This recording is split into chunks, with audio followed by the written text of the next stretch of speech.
नमस्ते। आज प्रस्तुत है भाग 6, छठवां भाग।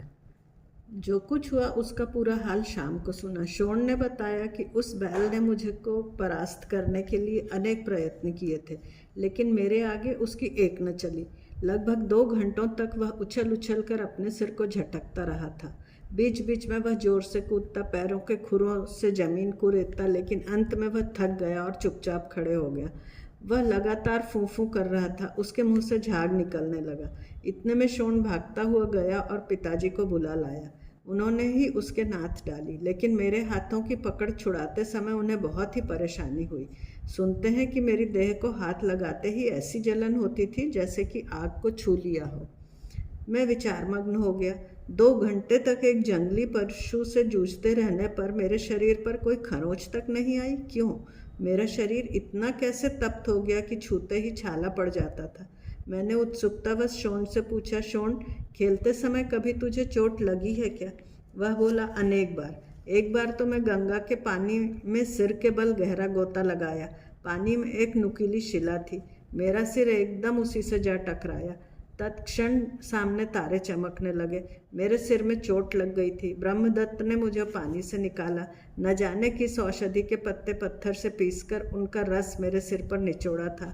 माँ नाराज होगी यह सोचकर मैंने उसको यह बात आज तक नहीं बताई। तुम भी मत कहना। मेरे सामने सिर झुकाकर उसने चोट का निशान मुझे दिखाया।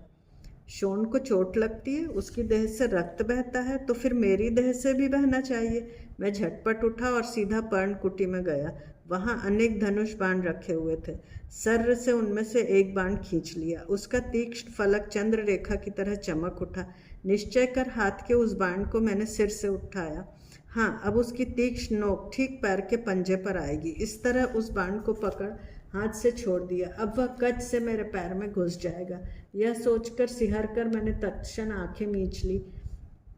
आंखों के सम्मुख शुभ्र तेजस्वी प्रकाश वाले तैरने लगे। बाण पैर पर पड़ा, लेकिन मुझको केवल इतना ही लगा जैसे घास की सींक चुभी। बाण की नोक मेरे पैर की खाल में घुसी नहीं थी। मुझे लगा कि मैंने बाण छोड़ने में ही भूल कर दी है, इसलिए मैंने बार बार उसको अपने पैर पर गिराया, लेकिन एक बार भी उसकी नोक मेरे पैर की त्वचा में नहीं घुस पाई।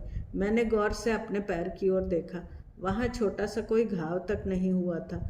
उत्सुकता और संदेह का राक्षस मेरे सामने अनेक प्रश्नों की लटा बिखराकर नाचने लगा। मैं अपने हाथ में लगे बाण की नोक को विक्षिप्त की तरह जंघा में, बाहों में, छाती में, पेट में, जहाँ जगह मिली वहीं पूरी शक्ति से घुसाने का प्रयत्न करने लगा, लेकिन कहीं भी वह शरीर के भीतर तिल भर भी नहीं घुस सका।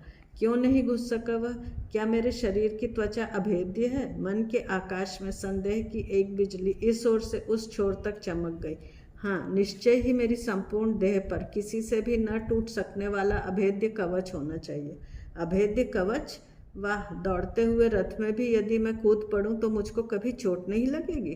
पत्थर, कंकड़ या किसी शस्त्र से भी मैं कभी घायल नहीं हो सकूंगा। घायल नहीं हो सकूंगा, इसका अर्थ ही यह है कि मैं कभी मरूंगा नहीं, कभी नहीं मरूंगा। मेरी यह सुवर्ण रंगी त्वचा सदैव इसी तरह चमकते रहेगी। मैं अमर रहूंगा। मेरी त्वचा अभेद्य है। तभी तो आज उस उन्मत्त बैल से लड़ते समय मुझको कहीं चोट नहीं लगी। मुझको कवच मिला है। मेरे कानों में जगमगाते हुए कुंडल हैं। शोन मेरा सगा भाई है, लेकिन फिर भी उसके पास न कवच है न कुंडल है। अकेले मुझको ही ये क्यों मिले? मैं कौन हूँ? मैं कौन हूँ? संदेह की टिटहरी मेरे मन के आकाश में कर्कश स्वर में किकियाने लगी। उल्टे सुल्टे विचारों की अग्नि आँच देने लगी।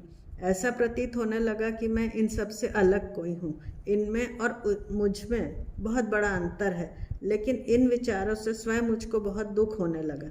जिस राधा माता का मैंने दूध पिया था, जिसके रक्त मांस का उत्तराधिकार पाकर मैं बड़ा हुआ था, जिसने मेरे लिए कठिन परिश्रम के पर्वत को धारण किया था, उसके प्रेम से उपर्युक्त विचारों द्वारा क्या मैं कृतघ्न नहीं हो रहा था?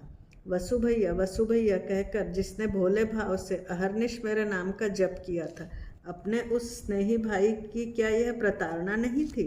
मेरा मन विद्रोह कर उठा और कठोर शब्दों में मुझे चेतावनी देने लगा। मैं कौन हूँ? मैं कौन हूँ? यह पागलों की तरह मत चिल्ला। ध्यान रख कि तू तात अधिरथ और राधा माता का पुत्र है। सूत पुत्र कर्ण है। शोण का बड़ा भाई कर्ण है। सारथियों के कुल का एक सारथी है, सारथी। दूसरे दिन पिताजी ने मुझको हस्तिनापुर चलने के लिए तैयार रहने को कहा। मैं उनकी आज्ञानुसार आवश्यक एक एक वस्तु एकत्रित करने लगा। मन में अनेक विचारों का जमघट लगा हुआ था। अब चंपानगर छोड़ना पड़ेगा। यहाँ के पत्ररथ, शेन, कोकिल, क्रोंच आदि पक्षियों से अब मैं बहुत दूर जाने वाला था। यहाँ के मित्रों से बिछुड़कर मैं दूर जाने वाला था। वटवृक्ष की घनी छाया में स्थित तथा विगत 14 वर्षों से अपने प्रेम से मुझे तृप्त करने वाली उस सुंदर पर्णकुटी से अब मैं बिछुड़ने वाला था, जिसने मुझको प्राणों से अधिक स्नेह किया था, गाय की बछड़े की तरह ही पाला था, हरिणी के शावक की तरह संभाला था। उस राधा माता को छोड़कर मैं अब दूर न जाने कहाँ जाने वाला था, जिसके दूध की बूंदें मेरे अधरों पर अब भी नहीं सूखी थी। अपनी उस प्रिय माता को मैं आंसू के अतिरिक्त कुछ भी नहीं दिए जा रहा था। वसु भैया, वसु भैया, यह नाम रटते रटते जिसके ओंठ कभी नहीं थके थे, उस चौकन्ने, निरपराध और भोले भाले शोण से अब मैं अलग होने वाला था। और सबसे बड़ी बात जो मेरे मन में निरंतर चुभ रही थी वह यह थी कि यहाँ गंगा माता के विशाल सलील पर ऊपर उठते हुए मेरे लिए उत्साह का प्रचंड प्रवाह लेकर आने वाले सूर्यदेव को पुनः उसी रूप में मैं यहाँ पर न देख सकूँगा। मैं हस्तिनापुर जाने वाला था। कैसा होगा हस्तिनापुर? सुनते हैं वहाँ बड़े बड़े प्रासाद हैं, प्रचंड व्यायामशालाएं, अनेक प्रकार के शस्त्रास्त्रों से ठसाठस भरी हुई शस्त्रशालाएं, हिनहिनाते हुए विशालकाय घोड़ों की पंक्तियों से भरी हुई अश्वशालाएं, और द्वार की किवाड़ की तरह जिनके वक्षस्थल हैं, जिनकी भुजाएं और जंघाएं शक्तिशाली हैं, ऐसे असंख्य योद्धाओं से वह हस्तिनापुर भरा हुआ है। सुनते हैं कि वह कुरुकुल के राजाओं की राजधानी है। किस दिशा में होगा वह? विचारों में लीन मैं जो वस्तु हाथ में आ जाती उसी को लाकर झटपट रथ के पास रखता जा रहा था। इसी समय बाहर से शोण आ गया। वह भी मेरी सहायता करने लगा।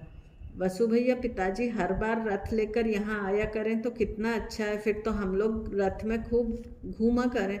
मैंने कुछ भी न कहा। मैं उससे कैसे कहता कि आज मैं तुझको छोड़कर जाऊंगा। अंत में जाने के लिए पिताजी रथ में घोड़े जोड़ने लगे। शोण स्वयं उनको एक एक घोड़ा लाकर देने लगा।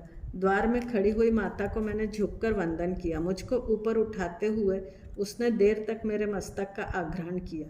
मुझको हृदय से लगाकर शोक से अवसन्न होकर बोली, एक बात ध्यान रखना वसु, गंगा के पानी में कभी गहराई में मत जाना। उसकी आंखों से आंसुओं की झड़ी लग गई। उनमें 2 आंसू की बूंदें मेरे सिर पर पड़ी। मेरी समस्त देह रोमांचित हो गई। वायु की गति से मेरे शरीर का रक्त अभिसरण करने लगा। मेरे रक्त की एक एक बूंद उन आंसुओं से अत्यंत प्रेम से कह रही थी, माते, तुम्हारी इस उपदेश का मूल्य मैं कैसे संभाल कर रखूं? केवल इतना ही कहता हूं कि साक्षात मृत्यु आने पर भी तेरा वसु सत्य से तिल भर भी कभी विचलित नहीं होगा। उसे कुछ याद आ गया। पुनः पर्णकुटी में गई। तुरंत ही बाहर आके उसने मेरे हाथ पर चांदी की एक छोटी सी पेटी रख दी। अत्यंत दुख भरे स्वर में वह बोली, वसु, जब जब तुझको मेरी याद आए तब तब तू इस पेटी का दर्शन किया करना। मेरे स्थान पर इसी को देखना। यह तुम्हारी माँ है, यह समझकर इसको रखना। मैंने पेटी उत्तरीय में अच्छी तरह बांध ली। माता को फिर एक बार वंदन किया। एक बार उस संपूर्ण पर्णकुटी पर दृष्टि डालकर मैंने आंखों में भर लिया। फिर मुड़ा। रथ तैयार ही था। शोण पिताजी से कुछ पूछ रहा था। पिताजी ने मुझसे रथ में बैठने को कहा। मैं जैसे ही रथ में बैठा वैसे ही शोण ने पिताजी से पूछा, भैया कहाँ जा रहा है? मेरे साथ हस्तिनापुर जा रहा है, तू भीतर जा। पिताजी ने घोड़ों की वल्गाएं अपने हाथ में लेकर एकदम उनकी पीठ पर जोर से कशाघात करते हुए कहा। घोड़े एकदम उछले और तेजी से दौड़ने लगे। शोण हाथ उठाकर भैया रुक जा, भैया रुक जा कहता हुआ रथ के पीछे पीछे दौड़ने लगा। माँ ने आगे बढ़कर तत्क्षण उसको पकड़ लिया। मैंने संतोष की सांस ली। रथ आगे दौड़ने लगा, लेकिन शोण फिर माँ के हाथों से छूट गया था। दूर अंतर पर छोटी सी आकृति दिख रही थी।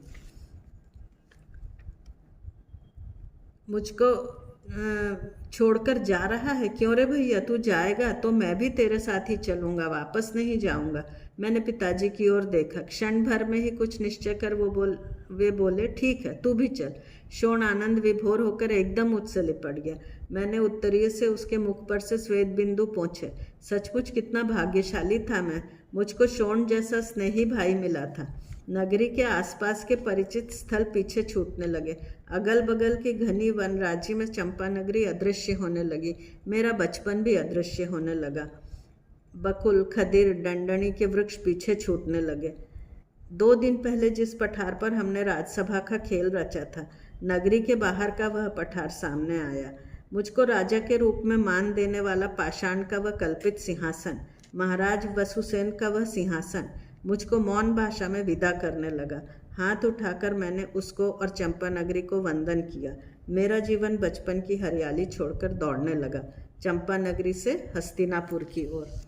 धन्यवाद। आपको अगर ये पसंद आए तो कृपया सब्सक्राइब कीजिए और आगे छठवां भाग में अगले उस